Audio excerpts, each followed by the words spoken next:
and welcome to the penultimate session of the 2020 Wigtown Book Festival. Thank you so much for joining us this evening. My name is Jenny Niven. I'm a programmer and producer, and I'm absolutely delighted to be joined by the fabulous Colum McCann. Welcome, Colum. Thank you so much. Nice to see you. Yeah, you too. Thanks to the audience for joining us and for supporting the Wigtown Book Festival over these last 2 crazy weeks. For one reason or another, there will probably never be a book festival just quite like the 2020 Wigtown Book Festival. Long may it continue. We've had a really busy couple of weeks and the audiences have been fantastic, but can I please just remind you that nobody from the whole festival was able to collect any money from tickets this year. So if you're able, do look for that donate button on the Wigtown Book Festival website. So we really have saved the best for last in this festival this year. Colum McCann is the internationally best-selling author of many novels, including Transatlantic, Let the Great World Spin, Zoli, Dancer, This Side of Brightness, and Song Dogs, as well as 3 critically acclaimed short story collections, a non-fiction book, Letters to a Young Writer.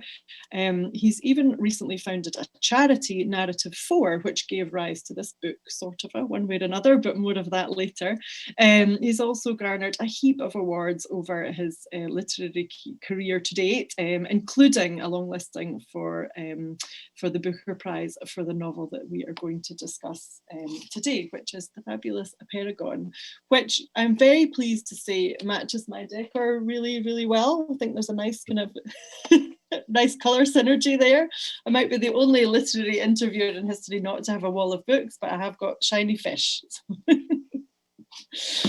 Colum, thank you so much for joining us and telling us about this gorgeous, gorgeous book. Can you just set the scene, give us the genesis of the book, where it came from and where the story began?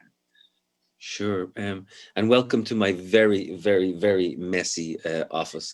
I'm in the heart of New York, and I kind of find it fantastic that, you know, to think that we can sort of beam simultaneously from New York to Scotland, and there's Ireland there, and you and I met in China at one stage many years ago, and the world all sort of comes together.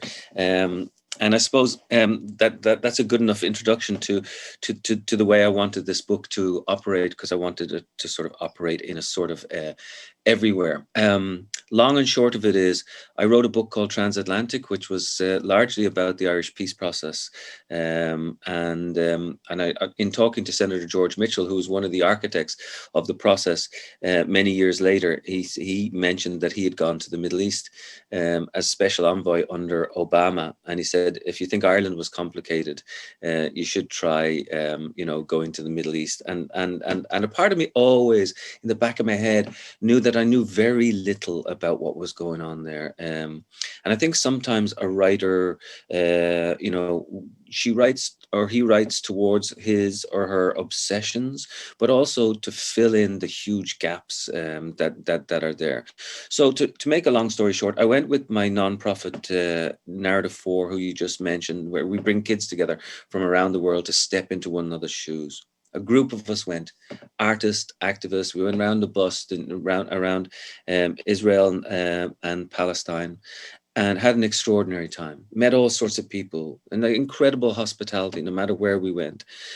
Artists and singers and former soldiers and politicians, and an extraordinary amount of people. But on my second to last day, I was in this little town called Beit Jala, which is just outside Jerusalem.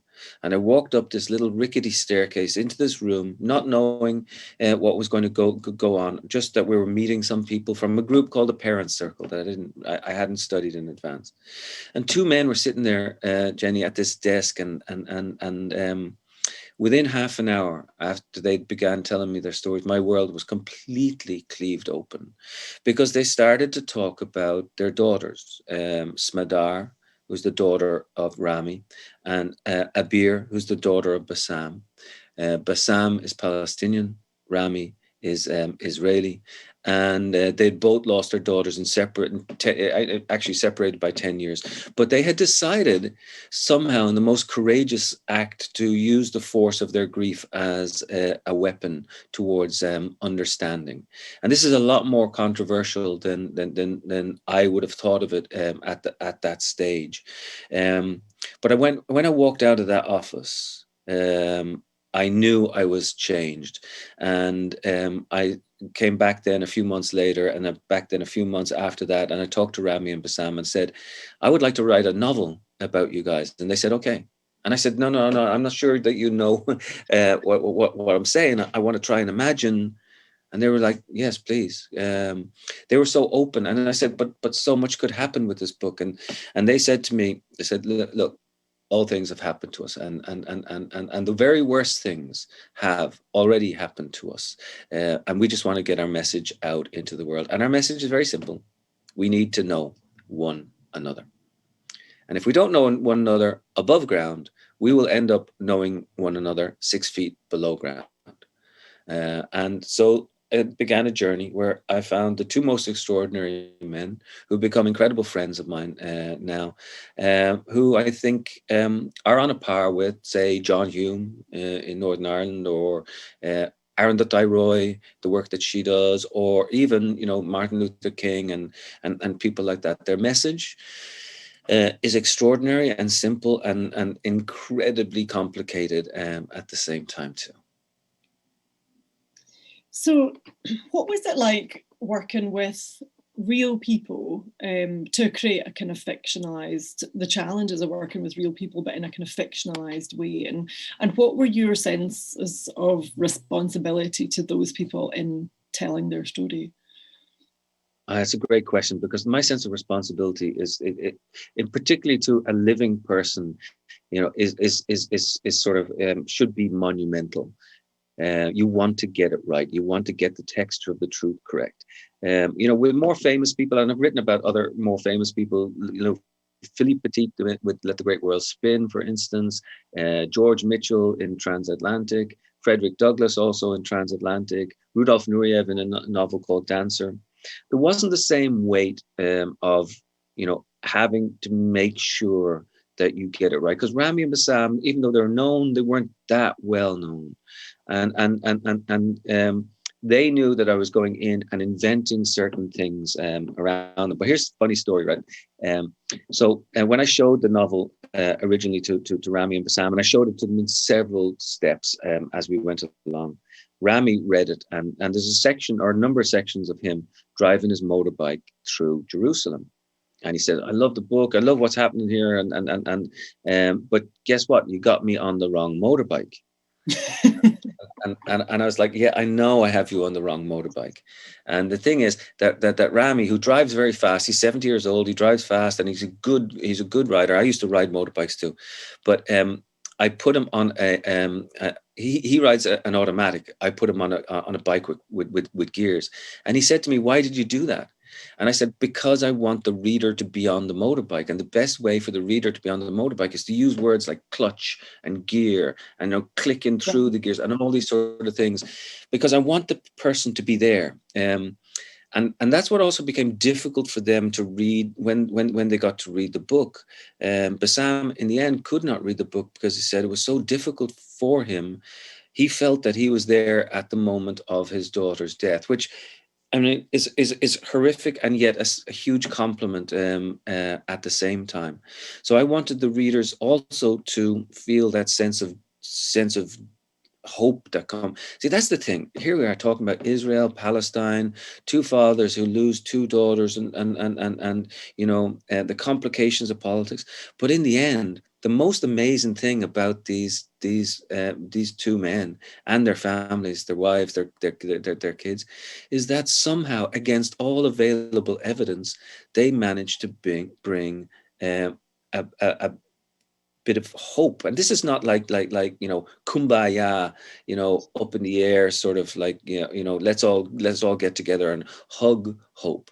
Theirs is a really tough, muscular, sort of against the grain sort of hope. So they're not going to tell you 1 state, 2 states, 3 states, confederation, federation, but they will talk, on a very tough level about what it means to be a father and what it means to the future that we have to engage with one another. So it was quite a journey. I went over there, I don't know, close on 10 times, spent months with them in total, stayed in their houses, rode on the motorbike, did all these things, walked through checkpoints, walked in the hills, and tried to soak up so much of what confused me.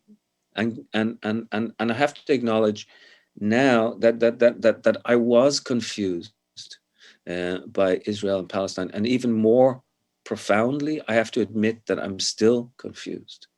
Is that right? Yeah. I'm still confused. I'm still confused about Northern Ireland. And I've lived in Northern Ireland. My mum is from Northern Ireland. And I think it's a good thing, because what I want to say with that is it's okay to be confused. I mean, our politics nowadays seems so diseased with certainty that everybody knows exactly how it is that they should think, that we're not afraid to be messy.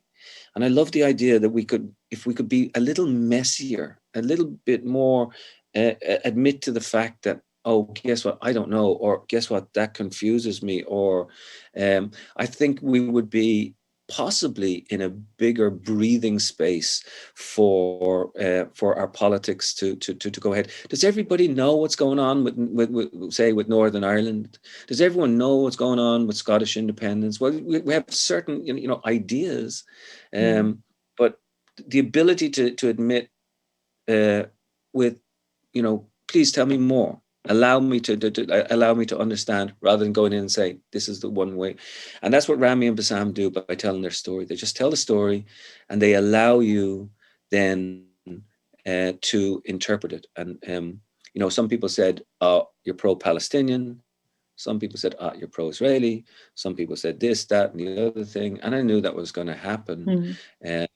But in the end, I'm very proud with how the book has been received, by the vast majority of people who are, like me, still somewhat confused. I think that's such an astute point, though, because I think often we do, sometimes for very good intentions, you don't enter into a conversation in something that you don't understand for fear of offending, or, is there a certain amount of the history that you should understand, and that it's disrespectful even to enter into a conversation unless you've got that kind of base shared level of understanding. But I think in the novel you do this, and it is a novel, you do an incredible job of revealing layer on layer, and that's where I guess the title begins to come in as well, the layers and layers of history to the story, and the number of different perspectives and sides, and the structure. It's such a complicated structure, but in a way it's such a perfect structure for the story that you're telling. Can you dive into the title Apeirogon and the structure, and just Sure. And also what that did to the poor people trying to market your book? I gotta say, I mean, God bless them. They were amazing. Like Alexandra Pringle in Bloomsbury, and my editor over here. Once I said to them that I'm sticking with the title Apeirogon, which they thought was nutty, and I thought was nutty too. They completely got behind me. Now, an Apeirogon is a shape with a countably infinite number of sides. That's not to say that this thing is impossible to understand. It is to say that we are all part of the shape, and that we can land on a finite point in an infinite plane. That we're hold up though, countably infinite. You need to just unpack that a little bit more. Unwrapping countably infinite is 0, 1, 2, 3, 4, 5, like countable numbers. Because between 0 and 1 you have an infinity too. So it has to be like there are certain sections within the Apeirogon, if you will. There are infinities sort of everywhere. And I didn't want to suggest that this is not going to finish, because it is going to finish. Northern Ireland finished, the Second World War finished. These things eventually do finish. But I did want to suggest that we're part of it. And so a lot of the metaphors at the start of the book are about birds, and so there are birds that fly on the patterns coming from Scotland, coming from Ireland, coming from Sweden, coming from Germany, and then there are other birds coming from South Africa, coming from Algeria, coming from all over the Middle East. And one of the flight patterns that they go over is Israel and Palestine, and I found that such a gorgeous image that the whole world would actually go there. And sometimes these birds get captured there and tagged, and then they move on to other parts of the world. And what I was trying to suggest is, that these men, they live in Jerusalem and Jericho, but they also live in Dublin and Edinburgh and Kentucky and and the Bronx, and this story is sort of a story of everyone. And while it may seem complicated at first, it's actually very easy. In the end, it's a book about a man who gets on a motorbike in Jerusalem in the early morning, drives to a Christian monastery in a town called Beit Jala, shares a story with his friend, and then his friend drives home from the monastery through the checkpoints to his house. And I won't tell you how it ends, but it's really just a simple day in the lives of these two extraordinary men, but at the same time, it takes place sort of everywhere. And people have been really good with the title. At first, they're like, "Oh Jesus, what's that?" I mean, yeah, how do I pronounce it? But then I think when they read the book, they sort of own the book in a more sort of profound way. I have never had the letters that I've had from sort of all around the world. People sort of saying, "Oh, they see things differently, not only in Israel and Palestine, but down the road from one another too." It's a masterpiece. I think it's absolutely compelling in terms of the story of these two men. And when you mentioned at the beginning the kind of figures, international figures of peace, I think these two men and their families, because I think they're really important in it too, are absolutely up there with the kind of sacrifice that they have made, not intentionally, but the way that they've kind of tried to embrace that and bring it. And one of the things that the novel does is to look at the kind of the impact of the family, and how do you teach morality to your family and to your children, and how do you guide them through their choices when that destruction is all around them. And it's clear to me that these two men, Rami and Bassam, are just not going to put up with this any longer. They've been mired in this conflict. Their families have been mired in this conflict for generations. And what tools do they have available to them to try and play their role in bringing things to a halt? And I think it's really interesting that you said at the beginning that they were absolutely open to their story being told, because they clearly see that as part of the process. And one of the things that goes on in the novel is that these men and their families again and again are asked to tell their story and to present that story and go up in front of cameras over and over again, rooms full of journalists, when they're talking about the thing that has most deeply affected them in the whole world. They've lost children. How was it just having those conversations with them about, because you would have had to have got right into the pain and the difficulty of that to be able to express it in the way that you have? Yeah, I mean, it was an extraordinary thing. Look, you're right. Rami and Bassam, sometimes they tell this story 3, 4, 5 times a day. I have heard it probably a couple of 100 times. Every single time it hits me with the force of an axe. And I had to realize that when I first met them, they had probably told other people that story a couple of times before that day. It didn't matter. For me, I was hearing it for the first time ever. And honestly, I was in floods and floods of tears. And so then when it came to sitting down with them and asking them about details that maybe they wouldn't reveal in the story, that was when things got beautiful and they got tough. There are things in that book that Rami and Bassam told me that they have never told anyone else, and they allowed me the space to go in and create them. Like, for example, there's a scene Bassam, the Palestinian man, talks about being really scared about his son, Arab, going to jail. Bassam has spent 7 years in jail. He does not want Arab to go to jail. He knows that Arab is out and about and throwing stones. And you can go to jail for throwing stones. We know that.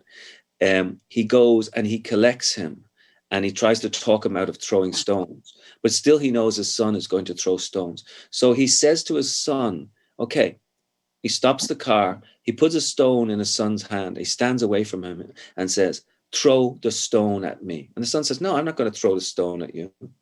He says, throw the stone at me or else I am going to go down to the checkpoint and I will throw that stone at the soldiers and I will go to prison. Throw the stone at me now.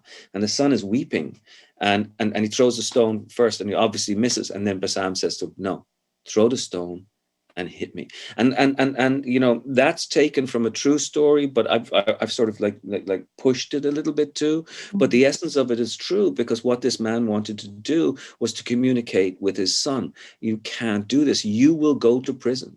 You will spend how many years for throwing stones. You will throw your life away, but you can do other things, and you can engage. And Bassam he doesn't give up. He talks about occupation. He's not like conciliatory. He's not, he is greatly admired in the Palestinian political community. And some people say things about collaboration and so on. He shakes his head. He knows that he made the greatest sacrifice. Rami, for the Israeli, I mean, for him to try to convince his son not to go to military service. I mean, there's scenes in the book where he tries to convince his son, you do not go. And the son says, no, I must go for all these reasons. And all these tensions that come together, these were things that the men would reveal to me over food or, while we're walking down the street and, little moments and then things about Bassam's hunger strike, for instance. He was in prison. For those who haven't read the book, Bassam's story is particularly sort of incredible. He's 17 years old. He and his friends find some dud grenades. They roll them in under a jeep. They don't go off. They fizzle out. They get caught, and he spends 7 years in prison. In prison, he becomes the commander of the Fatah unit. He watches a documentary on the Holocaust. And the reason he wants to watch a documentary on the Holocaust, he says himself, is he wanted to see even more Jewish people die. But then in the course of watching the documentary, something shifts in him and he doesn't know what it is. He gets knocked off balance and he begins to think more about peaceful engagement and dialogue and all these things. And while he's in prison, commander of the unit, he reads all these books, and then he comes out and he starts this organization called Combatants for Peace, with Israeli soldiers and Palestinian fighters coming together and meeting in a place called Hotel Everest in Beit Jala. And amazingly, and so sadly, after he has, instituted this beautiful organization for peace and tough guys, his daughter gets hit in the back of the head with a rubber bullet as she's on her way shopping for candy. Now, what should he do? Should he go out and take immediate revenge? He decides no, he's going to join the parents' circle, the bereaved circle of parents, where Rami has already been in there, and he and Rami suddenly become the closest, the closest of friends. Now, could you come up with that story like fictionally? I'm not so sure. People would say, no, he's not going to come out of prison and then his daughter dies after he's been engaged with peace.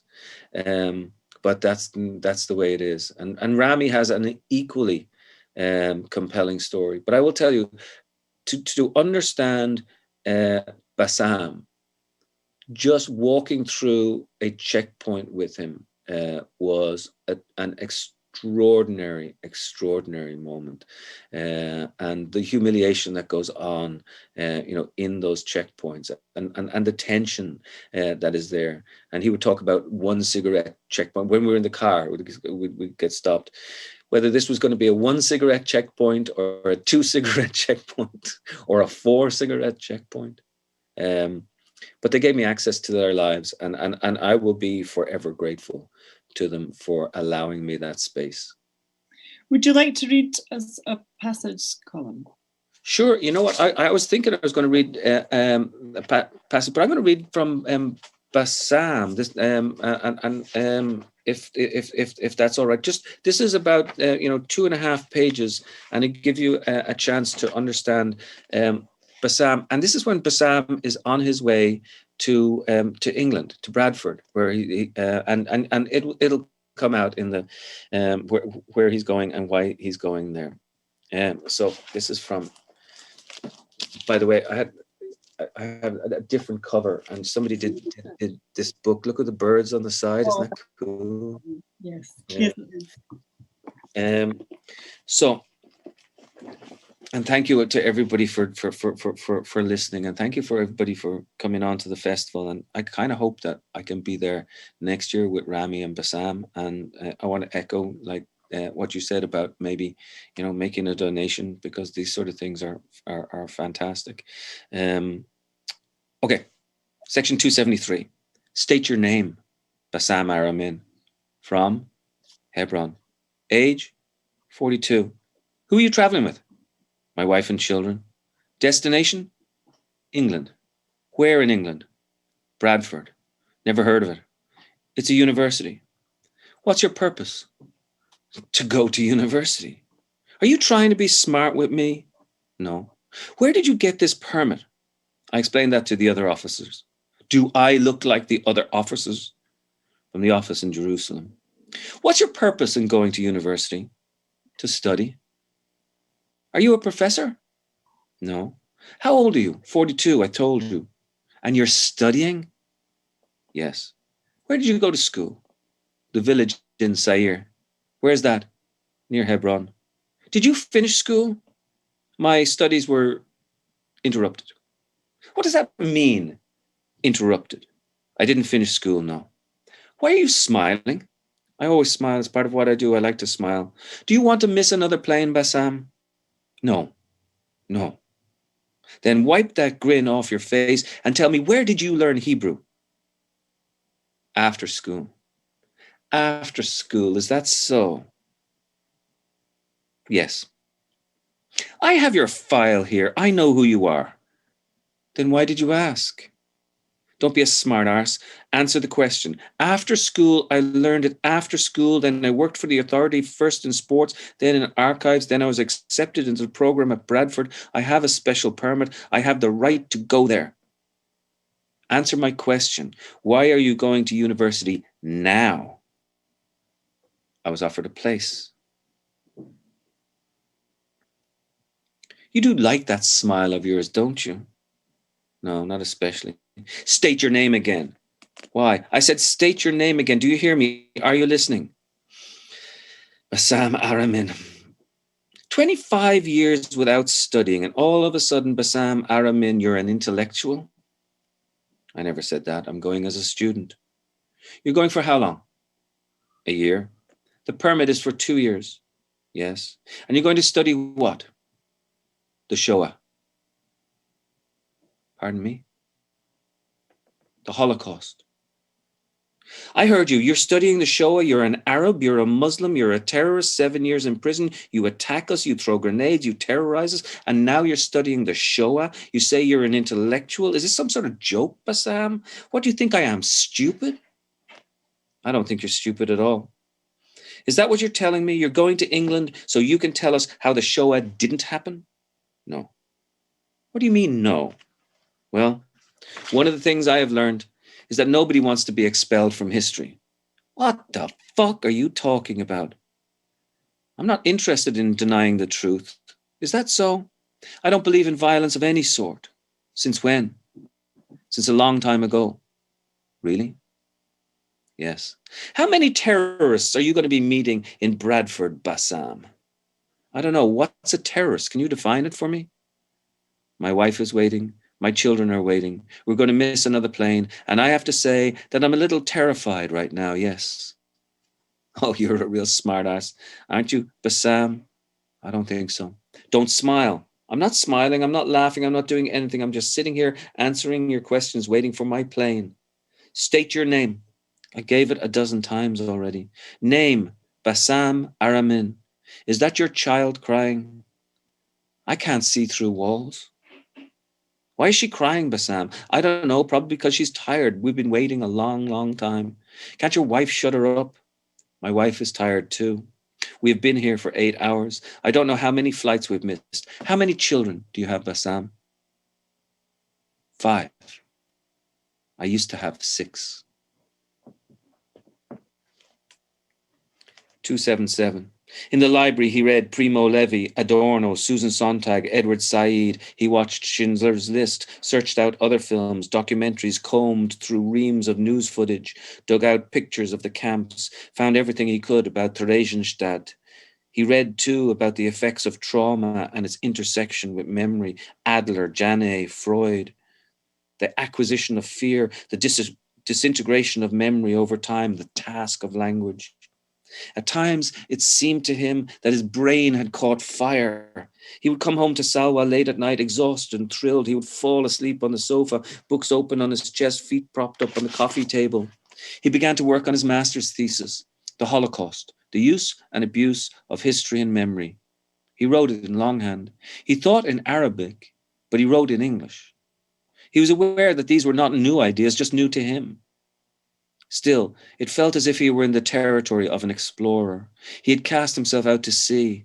Most of the time he ended up crashing back on the shore, but every now and then he chanced upon a small rumour of land. Still, when he tried to find purchase, the land disappeared before his eyes. This was the true terror, he thought. His was a responsibility not to diminish. He wanted to talk about the use of the past in the justification of the present, about the helix of history, one moment bound to the next, and where the past intersects with the future. He was the oldest in his class, peace studies. He sat in the second to last row of seats to the side of the room, kept as quiet as possible, hardly ever spoke above a whisper. He seldom volunteered, but if he did, it was slow spoken, soft and considerate. He left class with his head bowed, smoked alone, away from the buildings, kept his prayer mat out of view. Still, the word leaked out. He was a Palestinian, an activist. He had lost his 10-year-old daughter. He was studying the Holocaust. He knew the names of the caretakers, the groundsmen, the canteen ladies. He nodded to them as he went along. They were open and they were jovial. They wanted to know what football team he supported. He wasn't interested in the game, but he began to wear a Bradford scarf. They loved the way he pronounced the town, his thick Arabic English, Bradford. They nicknamed him Kaiser Soze for his limp. They told him that he looked a bit like Kevin Spacey, an Arab version. He had no idea what they were talking about. So he rented the film and he watched it with Salwa. They laughed at the idea of him being one of the usual suspects. The life of a Palestinian, the small ironies. Thank you, Colum. It reminds me so much of what I love about your writing, which is that heaping of all the images on top of each other that sort of just bring the connection between all things into this amazing sort of precise view. I was wondering, there's something really challenging, I think, about, especially in the current climate, there's a lot of anxiety about authenticity and about who has the right to tell stories, and the kind of the difficulty in telling an individual story and trying to make kind of universal and widely applicable points, but not losing the specificity of the individuals. Do you have any anxieties about writing, complex stories like this on other people's behalf, or does that not come into it? How do you navigate those questions? Yeah, it's a brilliant question, and it really is the question of our times. Luckily, I've been thinking about it for quite a few years, ever since the early in the 2002 when I wrote Dancer and started writing about the life of Rudolf Nureyev, and somebody very different to me. Then I wrote a book called Zoli, which is about a Romani, a woman, pejoratively people call them gypsies, but I went to Slovakia and I hung out in the camps in Slovakia, and then I wrote a book called Let the Great World Spin, which has several different characters from lots of different backgrounds. I sort of also wrote about Frederick Douglass, the African American hero who went to Ireland, and in each and every case, I have to sort of examine myself and say, what right do you have to tell the story? And where are you going with this particular story? Now, the people who are talking about cultural appropriation and the people who have brought it up over the past few years in particular, particularly at the high levels of academia, I am so thankful to them because they are so right. Because for years and years and years, we have gone in. Now, whether we be talking about corporations, whether we be talking about politicians, whether we be talking about artists, we have gone into places and gone into countries, gone into homes, gone into, minds, genders, all these things. And we have plundered, we have, stereotyped and condescended and done all these things to other people. Perhaps mea culpa. I hope not. I've never really gotten in any. There have been whispers of things that you should not be able to write about such and such. But I've always been able to defend it. I think the thing about it is that when you go in to somewhere else, you have to go in with humility. You have to go in with a sense of cultural celebration rather than appropriation. And when you do that, what you're talking about is not appropriating, but learning. And what we said earlier about the I don't know is really important, because I want to go in with my head bowed, saying and admitting to the fact I don't know. Please help me. Let me know. I'm stupid. I really need for you to help me increase my own culture by trying to understand something about yours. One of the things that I've always done, is always checked it by the community. So whether it be a Romani person, I always gave it to the Romani experts before I'd publish, and we go through it line by line by line. There were I would say easily dozens of Israelis and Palestinians read this particular book. Interestingly enough, sometimes one would say that's exactly right, and the other one would say, that's exactly wrong. About the same thing. And so you had to find that you had to thread through and find the texture of the truth. Because look, like facts can be manipulated. And this is not really a book about facts. Area A, area B, area C, all that language. The language that this book is about is the language of the heart. That's what I wanted to get at. What happens, to you, the reader, to you, the person, to you, Rami, to you, Bassam, when you lose your daughter, or when you meet somebody who happens to be a peace activist in Northern Ireland or in Mali or in Colombia, and to get to all the beating heart of all those questions. And I understand the people who say, well, you have no right to go in. But I talk a lot with Marlon James about this, and Marlon James, the Jamaican novelist who won the Booker Prize a few years ago, and he's a really good friend of mine. And we get into this, and when it comes down to it, we both sort of agree that it has to do with honesty, depth of engagement, honesty, and proper intention. Not to overpraise, and not to underscore, but for me to go in, and I would hope, and certainly Marlon would say this too, you got to risk yourself. I went into this book and I risked humiliation, because you can get it wrong. And there are a lot of people who want you to get it wrong. And a lot of people will say that you got it wrong. But so what? It means nothing in the face of what Rami and Bassam had to do. The fact that they go to schools and they still get called, they get cursed at, Rami, the Israeli would get called self-hating, for instance. Bassam gets called all sorts of awful names at the school gates by parents who don't want them to talk to their children. But by the force of their grace, and they remain there.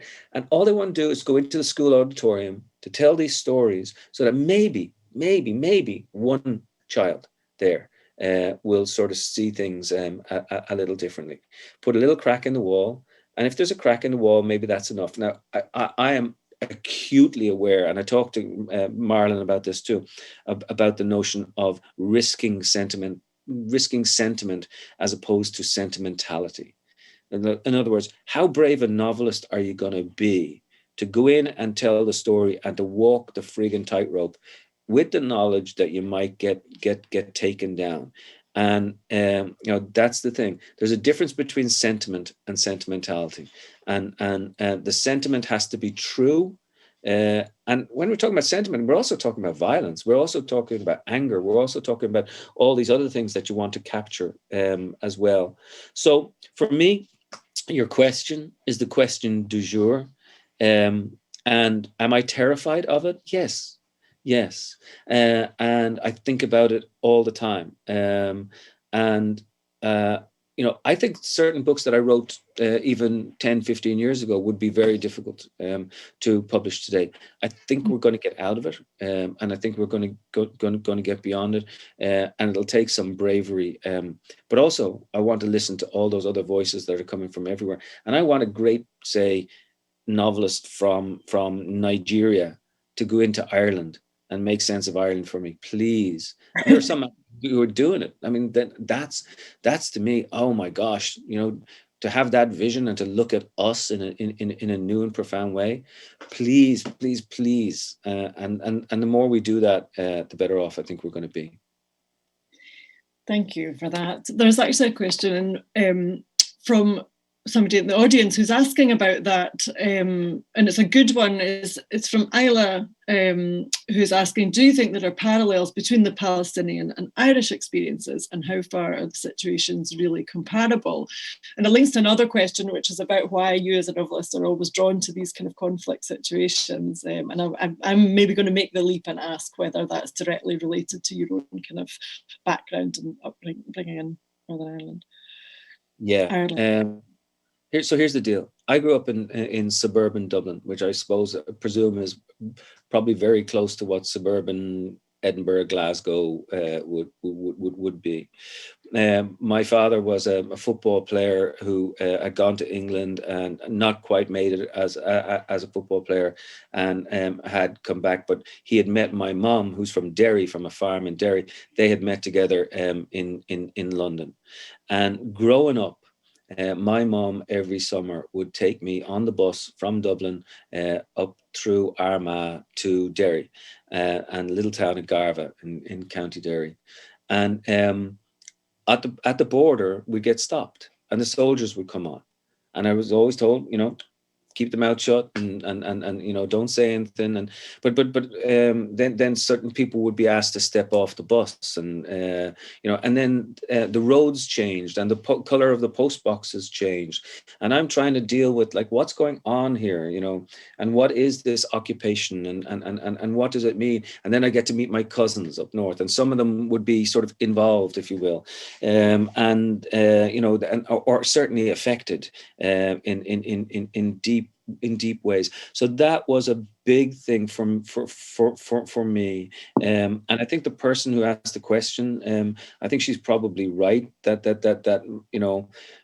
questions that I had as a child, why is the Miami show band getting blown up on the border, and what is going on in Belfast, and why is the Europa the most bombed hotel in the world, and then later getting to see these brave women, in particular the women's coalition, and getting together and saying this is enough, it must stop. That was like extraordinary, and they were the birth of the peace movement. And then becoming older and watching the piece and so on. Do I think there's a direct correlation between the Palestinian and the Irish experience? It's not really for me to say. I do think that they take a lot of energy from one another, and of course, in the housing estates, the loyalists will often fly the Star of David, and the Republicans will identify, or used to identify, with Palestinians, but that's a sort of just a sort of posturing. They're very, very different situations, but the people of peace, the women of peace, the kids who are going to sort of like come up in Palestine and in Israel, they can take a lot of inspiration from one another. Because the fact of the matter is, it was 800 years in Ireland, 800 years. And depending on who you talk to, it's 100 years, it's 120 years, it's 53 years in Israel and Palestine. But the most remarkable things happen. Walls fall, they do. The Berlin Wall fell. Nobody expected it. And I think that this stuff will be random, and it will be crowdsourced, and it won't come from above anymore. To hell with the Trumps and their stupid like peace plans and their arrogance and all of this stuff, and people kowtow to these political figures. Something powerful is going to come up from underneath. A Greta Thunberg, who was going to start look at the likes of Rami and Bassam and say, we've had enough. And I bet you it'll happen like right there in Wigton or in Dublin, or here in New York, or something extraordinary can come up. These are really dark times. I'm reminded of Brecht, and Brecht said, will there be singing in the dark times? And the answer was yes, we will be singing of the dark times. But that's what the artist is sort of forced to do. The artist is forced to get in and look at all this stuff, and yes, use their own experience to possibly go elsewhere. Why am I drawn to conflict? All great stories about conflict, right? There has to be conflict drama resolution. These things sort of going through the heart of most good stories. Also, I do believe that there are a lot of good people out there, and I want to write about them. And it's harder to write about the good people than it is to write about the nastier ones. So what you're saying about hope and about how fundamental that is, and when you were talking about birds, and when I was reading all the different references in the novel to birds, I was thinking of, I once had the amazing experience of going to Paju Book City in South Korea. Have you ever been there? It's right next to the border. It's basically on the border. And it's this whole kind of massive lot that has been totally redesigned as a book city. And it has factories and warehouses and shops and offices and all of it. I think there's 54 of them, different buildings that all showcase a different part of the production process of books, from design to, there's a great big library that they do readings in. But they had the whole thing designed by architects, all different architects. Each one got to design 2 buildings. And every building is only allowed to be 2 stories tall because it's right next to the DMZ. And the DMZ has been through a process of rewilding. So the bit between now North and South Korea, and all the wildflowers have come back because there's no development there. And the architects were told that they had to keep their 2-story buildings that high so that the birds can still fly between North and South Korea and over the DMZ, and so that they won't hit this wall of buildings when they come south. And it's just this idea that people are building with hope, because these guys who kind of conceived of Paju firmly believe that there will be reconciliation at some time. That's a gorgeous story, and there are so many people out there who are there are a lot more people out there doing good stuff than are doing bad. But I think part of our problem is that we just we don't get to see it all that much. And maybe the job of the novelist is to get in and to talk about that messiness, not to make a statement. I'm not making a statement about Israel, Palestine, or anything like. I'm not. You don't hear me talking about. This is how it ends, or that's not my place. It's other people who are much smarter than me can talk about that. All I'm there is to sort of knock people off balance and get them to think about it again. Think about those wildflowers. Think about those birds. Think about those demarcation zones, and then other people can come in and use their talents to do so. But if we become so certain about ourselves, and it all becomes, well, you can only write about this and you can only write about that, then we're just not giving ourselves the chance that we should. I'm pretty sure we're going to get out of it pretty soon. And when I think about Rami and Bassam, they just keep going. They keep going. They they travel, and they are they're prepared to put themselves, their bodies, and their minds on the line, and that's pretty extraordinary. One of the audience members, Sarah, has asked almost exactly that. Does the friendship between Rami and Bassam give you hope for the future of the region? There's not a whole lot of hope there right now. There's settlements going on. There's been 53 years of occupation. If you talk to Rami and Bassam, they will talk about this. But their belief is that every time they tell a story, they put a crack in the wall. And eventually you put enough cracks in the wall, it will fall. It will seem sort of silly to say, yes, you have hope, but I'm prepared to risk myself. As I said, I'm prepared to risk humiliation and have that happen, because I do believe that eventually there will be hope. And all of these things. Bassam talks about the miracle, or the weird fact that there is now a German embassy in Tel Aviv, and that there is an Israeli embassy in Berlin. Who would have ever thought about that? And in 1950, who could have thought that could ever have happened? This book has sort of like just been published in Germany, and thankfully it's causing a little stir, which is nice. And people talking about it, and that's all that's always gratifying. But I'd always be on the side of hope. Here's why. I think that to be a really good optimist, you have to be a really good cynic too. In fact, you have to be as tough as the cynic.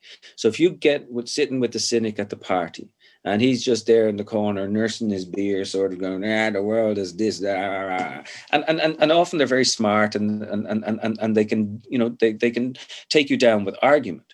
But if you agree with everything they say, and if you actually really truly agree with everything they say, because most likely they are right, then you finish the conversation, you have them finished, and they've talked themselves not to death but to life, and then you just say, and so what?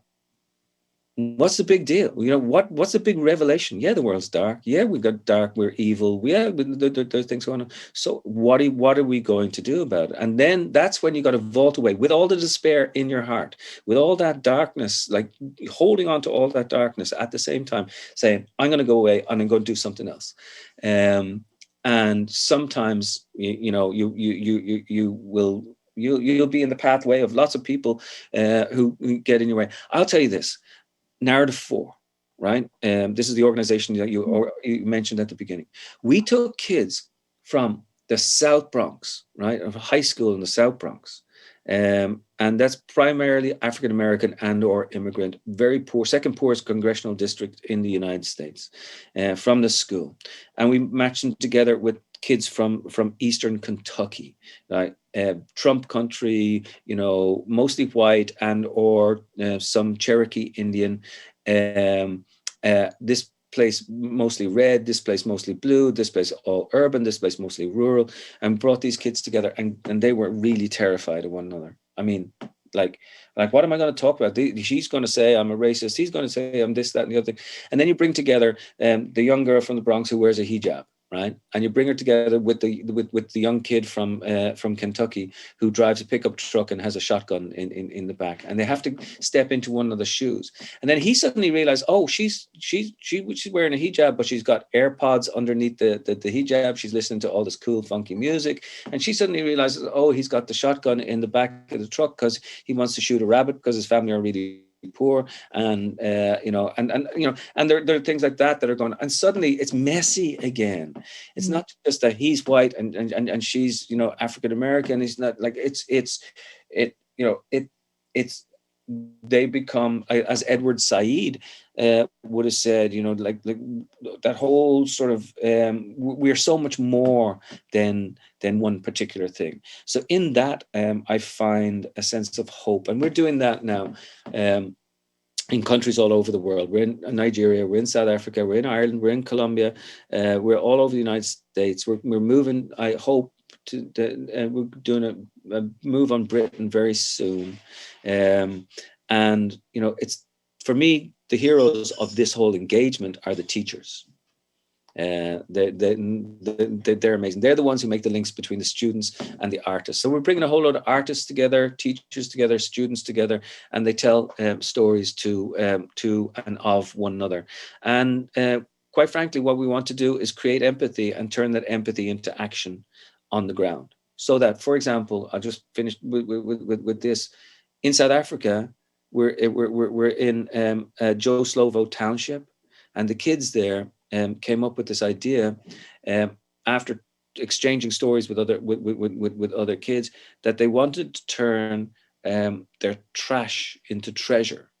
So they pick up trash from the local, from the township. They bring it to a place where there's a food center. They exchange that trash for food for their families, and then they also build things out of trash, like skirts and earrings and you know, clothes and all these things. And we've just started that program. That's driven by the kids. That's coming from underneath. It all came from stories and storytelling and recognizing common things, and the deep desire to turn empathy into action on the ground. Thank you for that. We are very rapidly coming to the end of our session, but we've got a couple of other quick audience. I don't know if they'll be quick because they're quite big, meaty questions, but I've got another couple for you anyway. Helen asks, I'm sure you've been asked this before, but why write fiction and not non-fiction? Is it about getting away from the facts to discover the truth? And also, to what extent, you might not have time to do both of these, also to what extent are your tales parables? Oh, wow. Well, I mean, her answer to the question answers itself. It is from getting away from the facts to discover the deeper truth that behind the facts. You know, for example, I have a Jewish man and a Muslim man, and they meet together in a monastery. Now, that monastery is there, it's in Beit Jala, but they had never actually done a talk. They had been in the monastery, but they'd never talked together in the monastery. That's a little fiction, but the fiction speaks to the deeper truth, you know. And so there are things that you can do with fiction. There's a little bit, you get out of your harness, you know. And you're not just, you know, you can get into the mind, and you can do things with fiction that absolutely speaks to the facts and the truth. But then in terms of parables, I've been thinking a lot about mythology recently, and the way we want to get back to myths. And I think people are going backwards or forwards to myths and mythology. I don't think a lot about what the stories actually mean. I rather the reader. I think my reader is actually much more intelligent than I am, and the readers fill out the books for me. And people think that's being disingenuous or whatever. It's not. I mean, honestly, when I meet when I meet a reader and she comes up with a question like that, it makes my book bigger for me. It makes me smarter, and I haven't necessarily thought about it before. But I bet that she could discover a parable within there that I could use next time I talk on Zoom or something. Seem more intelligent than I actually am. But I really mean that. I like when your book gets read, it becomes smarter. And the more it gets read, the smarter it will become, and that's why we have festivals. That's why we have bookshops. That's why we have this stuff that we do, and it's kind of amazing. I love how much, Colum, we've talked today about connections between things, and I was so pleased to see Philip Petit just sneak up in that novel. There's just a wee moment of him walking his tightrope still. There's so much of your writing that is like that intersects, and it's such a kind of pleasure for me because, as you mentioned right at the beginning of our chat, we met in, I think, about 2008 or 9 when I was running a book festival in Beijing, and you came out and did some amazing events for us, and we went bowling with all of the Chinese staff at the bookshop. Do you remember that? Amazing, yes. It's funny how the great world does indeed spin. Does indeed spin, and actually the amazing thing was that novel did well in China, which was and you have to think about all the translators who do all these fantastic things. Yeah, the literary world is indeed a big spinning world. So. Well, thank you so much for your time today and for joining us. It's just been wonderful. It's really great. It's great to see you. And as I said, let's try and get Rami and Bassam to the festival next year, when we're corona free. I'm sure Adrian is watching this somewhere in the depths, back at the desk there, and he will be going, yes, what a brilliant idea. So yeah, I think that sounds like something to definitely aspire to. Thank you so much, Colum, and thank you to everyone who joined us and put their questions forward and who have been supporting the festival over the last 2 weeks. It's almost at its end. I believe the Wigton Poetry Competition is last and closing the stages this evening, so perhaps the audience will be back for that a wee bit later on, but that's our time up. So thank you so much, Colum, for joining us, and have a lovely evening. You too. Take care. Bye-bye.